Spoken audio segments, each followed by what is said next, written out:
এই পোস্টারে দেখা যাচ্ছে অভিনেতা দিবেন্দু ভট্টাচার্যকে, যাকে একটা আফগানি পাঠান চরিত্রে আমরা দেখতে পাচ্ছি। আর সত্যি বলতে পোস্টারটা প্রথমে দেখলেই একটা ডার্ক, একটা ভয়ঙ্কর ভাইব আসে।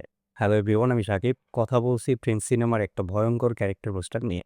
পোস্টারের সবচেয়ে ইন্টারেস্টিং একটা জিনিস হচ্ছে, আমরা খেয়াল করলে দেখতে পাই যে তার মুখের এক পাশে স্বাভাবিক মানুষের মতো, আর অন্য পাশটা এমনভাবে দেখানো হয়েছে মনে হচ্ছে ওই পাশটা পুরোটা একটা দানব বা কোনো ভয়ঙ্কর প্রাণীর মতো। এটা আসলে একটা সিম্বলিক ডিজাইন।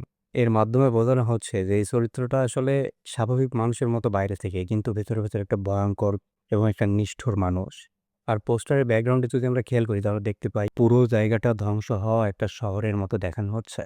আগুন, অন্ধকার আর চারিদিকে কেমন একটা বিশৃঙ্খলা। এই পোস্টার দেখে আরো আন্দাজ করা যায় যে সম্ভবত গল্পটা আন্ডারওয়ার্ল্ড এবং এর অপরাধ জগৎকে নিয়ে। পোস্টারে বড় করে লেখা আছে প্রিন্স ওয়ান্স আপন এ টাইম। এই টাইটেলটা শুনলেই মনে হয় যে এটা কোনো ঢাকার গ্যাংস্টার আন্ডারওয়ার্ল্ডের একটা ক্ষমতার লড়াই নিয়ে হতে পারে এই সিনেমার গল্প। আরেকটা গুরুত্বপূর্ণ দিক যে পোস্টারের কর্নারে লেখা আছে 13 ডেজ টু গো।